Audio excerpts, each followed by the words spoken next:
my name is Macaroni, and this is going to be one of the first videos, long-form videos, I will be doing. There's going to be a lot more coming up, by the way, and I don't really talk that much. I'm not used to talking like pre-made videos over and anything, so if I seem a bit awkward or I'm pausing too much, I'm just trying to think of what I'm trying to say. But luckily I made a script for this video, so if you see me looking there, looking at my little PowerPoint that I made, I haven't finished it, but this is just part one of the history of the Tiger One, I guess.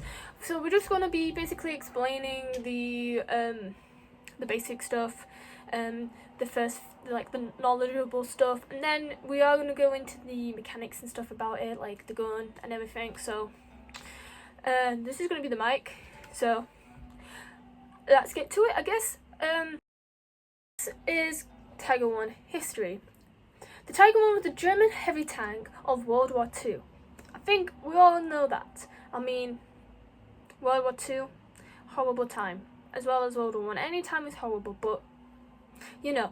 That began duty in 1947 in Africa in the Soviet Union, which is quite cool. I mean, okay. There's gonna be so many edits on this. Anyways, the Tiger One was the German heavy tank that was introduced in World War II that began duty in 1942 in Africa and in the Soviet Union, usually in independent heavy tank battalions. And if I say a word wrong, I am so sorry. I'm dyslexic as well, so I don't even know why I wrote the script, but you know, you gotta do what you gotta do. Anyways, it gave the German army its first armoured fighting vehicle that mounted the 8.8 centimeter, which is 3.5 inches, the KWK-36 gun, which we all like guns, do we here? We do. We all like guns. Anyways, it was derived from the 8.8 centimeter Flak 36, the famous 88. Honestly, the word 88 just rolls off my tongue like butter. But it was expensive to maintain, but generally mechanically reliable. It was difficult to transport and vulnerable to immobilization when the mud, ice, snow froze between its overlapping, interleaved, not saying that word, gonna put the word up here, I am not butchering that word, pattern road wheels, often jamming them solid, which, oof. While the Tiger One has been called an outstanding design for its time, it has also been criticised for being an over-engineered and using expensive materials, which, that's why I like my Tiger One, which I have a model here for, which we're gonna put here for the remainder of the video, possibly. Labor-intensive production methods. In the early period, the Tiger was prone to certain types of track failures and breakdowns, which, my poor Tiger One, soon gonna get replaced by the Tiger 2. The Tiger was still at the proto-stage type when it was first hurried into service, and therefore the changes, both large and small, were made throughout the production run. So many Tigers don't look like other Tigers due to its prototypes and stuff, so different Tigers will have different stuff. That's why there's different variations of Tigers, if I'm not wrong. Yes, I am not wrong, but you know. Also, if I ever get anything wrong in this video, I already put a disclaimer in the beginning of the video, but I'm just going to remind you all, I am a really idiot person, by the way. So if I get something wrong in this video, or if you really want me to add something else into the part 2 of this video, comment down below. That would be really helpful. I'm also still learning, so we're learning together here, guys. We're both learning together, so don't expect videos like these to be professional or really high knowledgeable knowledge. But if you guys have anything you want me to say in the next Tiger One video, part 2, comment down. I would love that. And therefore the changes of both large and small were made throughout the production run. A redesign turret with the lower cupola.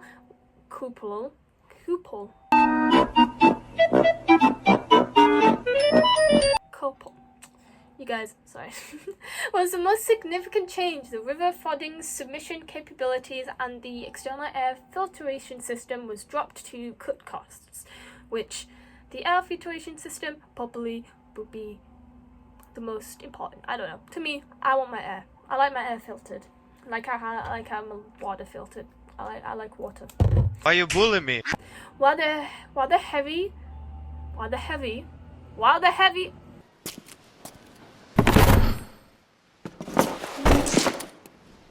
I am heavy weapons guy. And this is my weapon. Anyways, while it's heavy, the tank was not slower than the best of its opponents, although the general design and layout were broadly similar to the Panzer. I don't read Roman numerals, I can only go up to 5, so, wait, is that 6?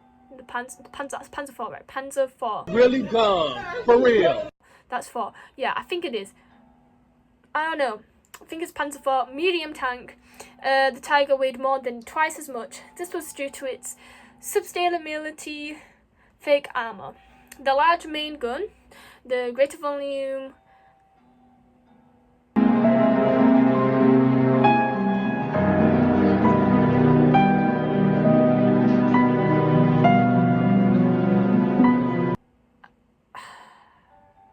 Brain fog. I am so sorry.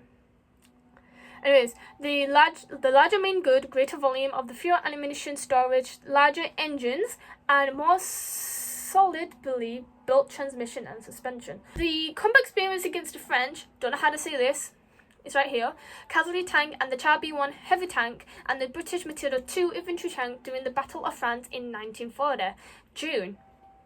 I meant to say that before.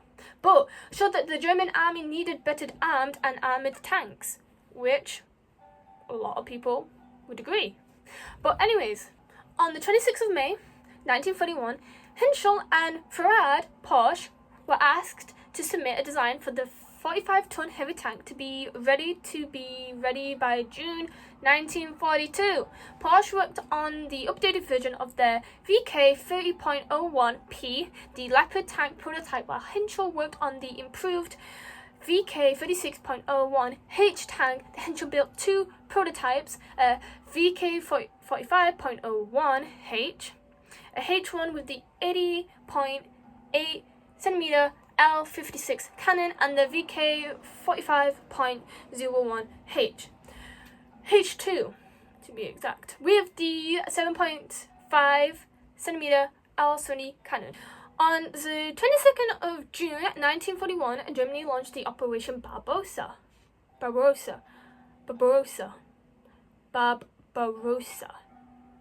You just have to say that you're fine when you're not really fine, but you just can't get into it because they would never understand. Macaroni, everyone's gonna hate you for this. The invasion of the Soviet Union, the Germans encountered the large number of Soviet T-34s, medium, and the KV-1 heavy tanks, according to Henschel designer Irwin. I don't know how to say the last part of that, so I'm just going to put it here. There was a great this whole YouTube thing is going to be the most difficult thing ever. There was a great consternation, is that how you say it? I don't know, I put the word. There was a great consternation when it was discovered that the Soviet tanks were superior to anything available than the here. Weight increased to 45 tons and increase in gun caliber to the 8.8cm, which is 3.5 inches, were ordered for it to be on the 26th of May 1941. The due date to be for the new prototypes was set for 20th of April 1942 over this big man here. I do not know any monetization for YouTube, so I'm going to be very blunt about the demonetization stuff. I don't want this video taken down. Hours later. Anyways, the 53rd birthday, unlike the Panther tank, the designs did not incorporate sloped armour. Nope, no sloped armour. The Porsche and the Henschel submitted prototype designs, each making use of the Cooper designs. Did I say that right? turret. They were demonstrated in the Ratzenberg in front of Hitler. I'm gonna beep that out, I didn't mean to say that. The Henschel design was accepted mainly because the Porsche VK 450P prototype design used a troubled petrol electronic transmission system, which needed large quantities of copper, we didn't have a lot of that. But anyways, who doesn't love copper? I love copper. I'd be eating all that copper, yeah? That's why they took that out. God! Oh, God! Anyways, for the manufacture of the I did it again. We'll re-roll that back. The manufacture of its electronic whatever this word is. Derived train.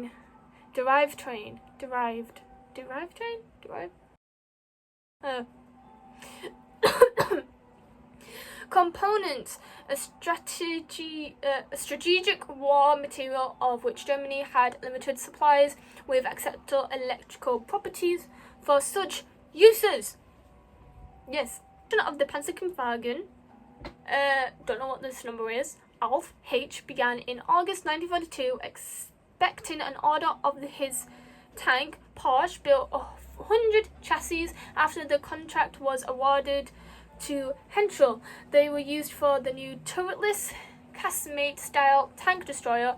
91 hulls were converted into the Panzerjag Tiger P. I don't know if I said that right. In early 1943. Anyways, the Tiger 1 had a frontal hull armor, 100mm, 3.9 inches thick, a frontal turret of 100mm, and the gun mallet with varying thickness of 110mm, 4.3 inches around the edges, and the 200mm, 7.9 inches around the gun. The overlapping between the manlet and the turret front added to at least 200mm behind the thinner edges. Who wouldn't like anything a bit thicker, you know what I mean? Never mind. You know, a bit of stretchies. Anyways, the Tiger had a 60mm, 2.4 inches thick hull, side plates, and 80mm, 3.1 inches armor on the side of the superstructure sponsors, while the turret sides and rear were 80mm. The top and the bottom armor was 25mm, 1 inch. Who doesn't mean that no one has a 1 inch, but you know, good size. Anyways, thick. From March 1944, the turret roof was thickened to 40mm, 1.6 inches. We're talking a lot about inches here, guys. Armor plates were mostly flat, with interlocking construction. This flat construction encouraged angling the Tiger hull roughly to the 30 to 45 degree range when firing, in order to increase the efficient thickness, which I probably wouldn't be able to be good in like degrees. I failed maths, okay? Not really, but I got a really low grade. Anyways, we're coming to the end, so we're almost done. Anyways, because this is just going to be a short video. I don't want it to be like an hour long. I want it to be at least for you guys to be able to watch, to be quick and everything. At the end, I'll probably talk about some stuff about the future and everything about this channel and stuff. But anyways, at the height of its service, the Tiger's front was... my foot is caught on a guitar. Oopsies. The height of its service, the Tiger's front was practically invulnerable to all the Allied guns except to the British 17-pounder US 90mm and the Soviet 122mm guns. According to the British analysis... My foot, can you please stop touching the guitar? Thank you. The Tiger proved to be exponentially high quality armoured steel. British firing tests found that the 60mm lower hull side plate offered resistance equivalent to 80mm of the British RHA, while the 80mm upper hull plate was equivalent to 90mm. Which, now we're going to stop here. There's going to be a part 2. I kind of rushed this a bit. I don't know how I'm going to edit this or whatever, but you know, it's just, it is what it is. Anyways, thank you so much for watching. We're going to do the Hetzer maybe next, maybe a Panzer, coming down what tanks you guys want to learn next. The Tiger 1 part 2 of this will be like after I do another tank. I want to do that in order, probably. So like part 1 of 3 tanks, and then do those tanks again for part 2 maybe. But I will also put different types of videos as well in, like how to, like tutorials on how to draw like tanks and stuff if you guys want that, or if you want videos of me doing modeling, which I suck at. This is my Tiger 1. Also, for the people commenting down, where's the tracks? I need to get Panzer Grey. Okay, I haven't got Panzer Grey. Okay, I need to prime it because I'm doing a winter camo on it, and I'm doing this whole diagram thing. I will do a whole drawing of it, but we need the stuff first before the Tiger 1 can be set. Okay, that's why it has no tracks, and it's Tamiya tracks. So pray for me for building these tracks. Also, thank you for literally watching. If you watched this whole video, thank you so much just for staying here and rambling on about tanks and hearing me absolutely like mess up words and stuff. But anyways, I also, all my social medias will be down in the description if you guys want to, and also add me on Roblox too if you guys want to play Roblox with me when I do live streams and all that. I do sometimes do that. Anyways, thank you so much for watching. Hope I see you later, guys. Macaronis. Okay, bye bye.